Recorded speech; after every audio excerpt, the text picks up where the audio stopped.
views and opinions expressed in this program are those of the participants and do not necessarily reflect the views of BronxNet or the program underwriters. What's on your mind? Let 'em know. What's on your mind? What's on your mind? Let 'em know. Anything relevant to life, you bring it to the table. Whether you make a move solo or a movement with a stable. No fables, you speak on your decisions. Cause in the long run, it's your voice, your views, your vision. Keeping it real with many messages for you to know. This ain't radio, but DJ runs the show. Entertainment, he rocks it. Politics, he locks it. The host with the most would handle any topic. Don't forget to share your perspective with shines of light. Cause it might make a difference in someone else's life. Make a difference. What's your perspective? Express what's in your heart and your mind. Share your perspective. What's your perspective? Hello, I'm Daren Jaime, and welcome to this web exclusive here on Perspectives. We are talking about the issue of domestic violence. Over the course of a week, 3 murder-suicides reported in New York City. As these numbers continue to rise, questions begin to rise, and a lot of discussion about domestic violence. Please be joined by Doreen Lesane. We're going to share in a conversation, but this particular conversation, a little bit different. We want to talk about men in domestic violence and really take an in-depth look at men. And so, Doreen, good to have you, and thanks for sharing with us on this website. Let me go about the whole issue of males as abusers, right? If I'm a man and I'm involved in a domestic violence relationship and I recognize I've been this guy, right? What should I be doing and what kind of help should I be getting? So that depends on you. It depends on what type of help do you want. And what I mean by that is how genuine are you about making sure you're okay. So there's this thing with victims, right? We want to make sure the victims are safe. We want to always believe the victims. We want to make sure they get help. But you can't help anybody who's not ready for help. So now when you're looking at somebody who's an abuser and they're ready to turn their life around, they have to be serious about it because it's a process, right? And it's not easy. We all know when you change one habit, you have to replace it with another habit, right? So part of that is making that decision that that's not what you want to do anymore. You know, once you make that decision, you have to really be able to commit yourself to becoming a better person. And what I mean by becoming a better person is that abusing a person is not a way to live, and it's not a way for someone else to live because of choices that an abuser makes. So if a person decides that they no longer want to do that, they need help. But sometimes, let's be honest, abusers don't even know that they're abusers in some cases. Well, you know, if you're in a position where you're with someone and you're making all of the decisions and everything you do is negative, the behavior is negative, you're controlling every aspect of their life, you have to be able to take pause and think, am I being with this person in the correct way? And what I mean by that is that if you're slapping a person, punching a person, if you're calling a person out their name, if you're threatening a person, if you're telling a person what to wear, how they can wear it, when they can wear it, where they can go, who they can be with, it kind of makes it almost seem that if you don't know you're an abuser, then that means you're not taking into consideration the other person as a person. You've already stripped that person of their personhood, and it becomes all about you and what you want, how you feel, right?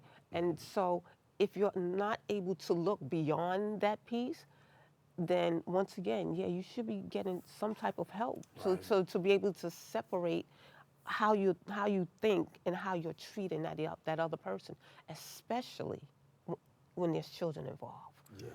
I want to talk a little bit about males in the area of abuse, right? There's a lot of underreporting that goes on, particularly in gay households, right? Give me a little bit about that and how men aren't coming forward simply because I'm gay, I'm worried about some stuff. Unpack that. I think when you're talking about same-sex partnerships, what happened is that for a lot of people, even in 2019, a lot of people still not ready to disclose to the world that that's where they are.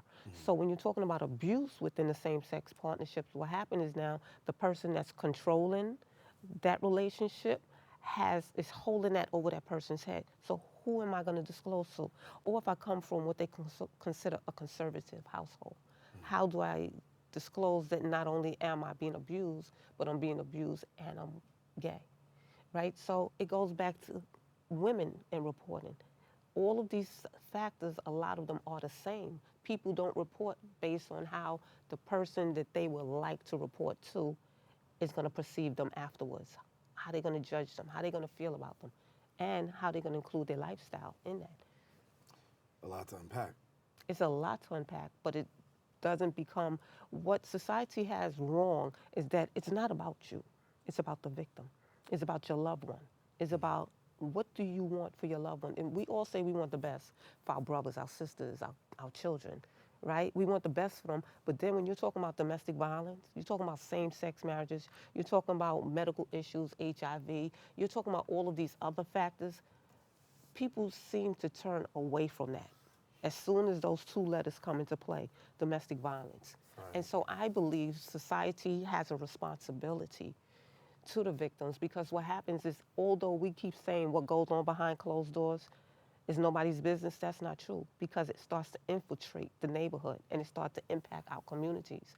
So although the news is not reporting on the effects, the impact of these murders have had in these specific neighborhoods where they have happened at these murder-suicides, trust me, if you go out into these neighborhoods, the community is devastated.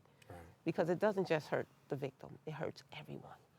You wrote a book to educate people. I did. I wrote a book. It's called Thriver, My Story to Tell, What Domestic Violence Taught Me and How I Learned How to Live. So I had to learn how to live again.